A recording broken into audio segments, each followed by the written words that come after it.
Game নিয়ে তুমি সম্পর্কর দিকে সরাসরি কথা টানলা। তো এক পর্যায়ে প্রান্ত আমাকে এই কথা বলে যে প্রান্তদা নাকি ভালো খেলে, এই কারণে আমাকে স্কোরে রাখছে, না হলে আমাকে স্কোরে রাখতোই না। মিথ্যা নাটক সাজানোর জন্যে এবং তার পাশাপাশি অভিনয়ের জন্যে ওবাইদুল ভাই সেরা রে। ভাই এই কথা শোনার পরে আমার মন একদমই ভেঙে পড়ে। এটা কি বললো রাত? বললাম না অভিনয়ের জন্য আব্দুল কাকা সেরা রে। হ্যালো এভরিওয়ান, কি অবস্থা সবার? আশা করি সবাই অনেক অনেক বেশি ভালো আছো। তোমাদের দোয়া ও ভালোবাসা, আল্লাহর রহমতে আমিও অনেক ভালো আছি। আর তোমরা কিন্তু দেখতেই পাচ্ছ ওবাইদুল ভাই এবং বাংলাদেশ টপানের ভিতর কিন্তু একটা কন্ট্রোভার্সি চলতেছে। প্রথমে কিন্তু ওবাইদুল ভাইয়ের ভিডিও দেখে তোমরা অনেকেই মনে করছিল যে বাংলাদেশ টপানা প্রান্ত দাদা কিন্তু ওবাইদুল ভাইয়ের সাথে বিশ্বাসঘাতকতা করছে। আর যখন বাংলাদেশ টপান একটা ভিডিও বানিয়ে ছাড়লো তখন দোষটা কিন্তু ওবাইদুল ভাইয়ের ঘাড়ে যে পড়ে। আসলে দোষটা মূলত কার? আসল মির্জাফর কে? ওবাইদুল ভাই নাকি বাংলাদেশ টপান নাকি প্রান্ত দাদা? আর এই ভিডিওতে আমরা ওবাইদুল ভাই এবং বাংলাদেশ টপানের গোপন তথ্য ফাঁস করতে চলেছি। আর তাই দেরি না করে ভিডিওটি দেখার জন্য প্রস্তুত হয়ে পড়ো। আসল মির্জাফর কে? বাংলাদেশ টপান নাকি ওবাইদুল ভাই? আগেই বলে রাখি, ভিডিওটি ফুল না দেখে কোনো ভিডিওতে খারাপ কমেন্ট করবে না। চলো বেশি কথা না বলে মূল ভিডিও শুরু করি। তো গাইস, তোমরা কিন্তু আগের ভিডিওতে ওবাইদুল ভাইয়ের বক্তব্যটি শুনেছিলে। তার মুখে বাংলাদেশ টপান এবং প্রান্ত দাদা কি তার সাথে আসলে মির্জাফরি করছে নাকি বোয়া? চলো দেখি আগের ভিডিওতে ওবাইদুল ভাই কি বলেছিল। দাদার জন্য এত কিছু করার পরে প্রান্ত দাদা নাকি আমার প্লেয়ার না, এই কথা হচ্ছে বাংলাদেশ টপ ওয়ানের। আমি যদি তোমাদেরকে বলি ভাই প্রান্ত দাদাকে আমি টাইনা নিছি, এটাই তো বলতে যাচ্ছে, কিন্তু আমি প্রান্ত দাদাকে মানে 0% টান দিয়ে নেই। প্রান্ত দাদা স্ব ইচ্ছায় আমাদের টিমে টুর্নামেন্ট খেলতে চাইছে এবং ওবাইদুল ভাইয়ের আইডি থেকে কখনো কিন্তু আসতে চায় নাই। সে বলছে দরকার হলে ওবাইদুল ভাইয়ের আইডি হয়ে আমাদের সাথে খেলবে, কিন্তু প্রান্ত দাদা আমাদের টিমে টুর্নামেন্ট খেলতে চাইছে। এখানে বাংলাদেশ টপান মানে রাহাত ভাই এখানে বলেছে যে প্রান্ত দাদাকে সে 0% টান দিয়ে নেয় নাই। তারপর সে ওবাইদুল ভাইয়ের একটা ভয়েসও শেয়ার করেছিল, চলো সেটা আমরা দেখে আসি। একুশে মাসে থাকবা, টুর্নামেন্ট ওইখানে থাকবা, তুমি টুর্নামেন্ট ওইখানে থাকলে তোমার সাথে সম্পর্ক আমি ক্লোজ করে দেবো।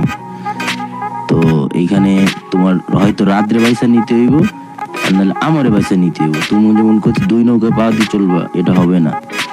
তোমরা একটু লক্ষ্য করলে দেখতে পারবা ভয়েসটা কিন্তু প্রথম থেকে চালানো হয়নি। কেন বাংলাদেশ টপান প্রথম থেকে ভিডিওটা চালু করেন? তো যাদের মাথায় একটু হলেও বুদ্ধি আছে তারা হয়তো কিছু বুঝতে পারছো। হ্যাঁ গাইস, যেখানে বাংলাদেশ টপান আমাদেরকে চলে গেল, আমরা কিছুই বুঝতে পারলাম না। বছর যাবত আমি স্কোরে কোনো কিছুই করিনি, তারা আমার সাথে সম্পর্ক ক্লোজ কে। আমি সরাসরি প্রান্তদাকে বলি যে তুমি যদি আমার স্কোর ছেড়ে চলে যাও, আমাকে ছেড়ে চলে যাও, আমি তোমার সাথে সম্পর্ক ক্লোজ করে দেব। ইভেন কি আমি এই কথা বলি যে তুমি আমাকে ছেড়ে চলে যাচ্ছ কার কাছে? রাদের কাছে। রাদের সাথেও আমি সম্পর্ক ক্লোজ করে দেব। তো প্রান্তদা আমাকে কি বলে জবাবে জানো?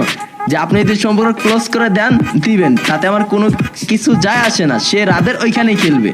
এই কথা শোনার পরে আমি আর কোনো কিছু করি না, রাতকে ব্লক মারা দিই, প্রান্তদাকে ব্লক মারা দিই। আমার এতটাই খারাপ লাগে যে আমার চ্যানেলের সব কমিউনিটি পোস্ট আমি ডিলিট করে দিই, সব ভিডিও প্রাইভেট করে দিই, যে আমি আর কমিউনিটি থাকবোই না ভাই। এই কথা বলার পরে বাংলাদেশ টপান তাকে কি জবাব দেয় চলো আমরা দেখে আসি। ভিডিওটা দেখার পরে আমি এইটুকু শিওর হতে পারছি যে আসলে ওবাইদুল ভাইয়ের এই গেমে টেমে আসা উচিত ছিল না। তার উচিত ছিল নাটকে অভিনয় করা। সে এত সুন্দর অভিনয় করতে পারে, সে এত সুন্দর সেট মিউজিক লাগে, তোমাদের ইমোশনাল ভাবে তোমাদের জায়গা মতো আঘাত করতে পারে, সে এমন সুন্দরভাবে আইডি হ্যাকের নাটক করে তোমাদের সামনে ভিডিও বানাইতে পারে এবং এমন এমন কিছু করতে পারে তোমরা আইডিয়ার বাইরে। তো হে গাইস, বাংলাদেশ টপানের একটাই কথা, ওবাইদুল ভাই নাটকের জন্য সেরা রে। এরপর ওবাইদুল ভাই তাকে কি বলে চলো আমরা একটু দেখে আসি। আমাদের সম্পর্কটা এমনই ছিল, মাঝখানে রাত এসে ঢুকা পড়লো। রাত কয়েকটা দিন প্রান্তদাকে কলে ডাকে, রাত 12টার দিকে কলে ডাকে, সকাল 5টা পর্যন্ত প্রান্তদাকে কলে রাখে, এইটা বুঝায় ওইটা বুঝায়, লাস্ট পর্যন্ত প্রান্তদাকে রাত নিজে বলে, রাত নিজে সরাসরি প্রান্তদাকে বলে তুমি যদি ওবাইদুল ভাই স্কোয়াডে খেলো তাহলে তোমার সাথে আমি সম্পর্ক ক্লোজ করে দেবো, তোমার সাথে কোনো সম্পর্ক থাকবে না। ইভেন কি এই কথা আমারও বলে দেয় তুমি যদি প্রান্তদাকে নিয়ে যাও তোমার সাথে আমার কোনো সম্পর্ক থাকবে না। এই কথাটা কতটুকু সত্যি চলো আমরা প্রান্ত দাদার মুখ থেকেই শুনবো। তুমি টুর্নামেন্ট ওইখানে থাকলে তোমার সাথে সম্পর্ক আমি ক্লোজ করে দেবো। তো এইখানে তোমার হয়তো রাত্রে পয়সা নিতে হইব, আর নাহলে আমারে পয়সা নিতে হইব। তুমি যেমন করছো 2 নৌকা পা দিয়ে চলবা, এটা হবে না। আমার ডিসিশন আগেও যেটা ছিল এখনো সেটা আছে, মানে র্যাঙ্ক পুশে আমি তোমার সাথে আছি, আর টুর্নামেন্টে ওই স্কোয়াডে যেটাই আগে ছিলাম রাতের সাথে। এখন এই কথা তো আমি তোমার কলেই বলতে পারতাম, কিন্তু বলি নাই, শুধুমাত্র মনে করো যে আমার মুখ থেকে বের হচ্ছে না। আমি অনেকবার বলার চেষ্টা করছি কলে থাকা অবস্থায়, কিন্তু আমার মুখ থেকে বের হচ্ছে না। এখন আমি চাইবো যে এই ডিসিশনে তুমি আমার সাথে থাকো।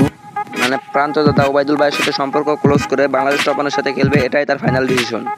এই সব কিছু শোনার পর ওবায়দুল ভাই তার আইডিতে একটা পোস্ট করে।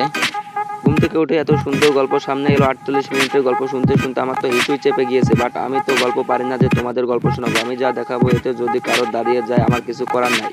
মেহমানদের জন্য অলরেডি রান্না বসিয়ে দিয়েছি, অপেক্ষা শুধু রান্নার শেষে। লেজেন্ডরা অলরেডি বুঝে গিয়েছে কি আসতে যাচ্ছে, একটু জাস্ট ওয়েট করো।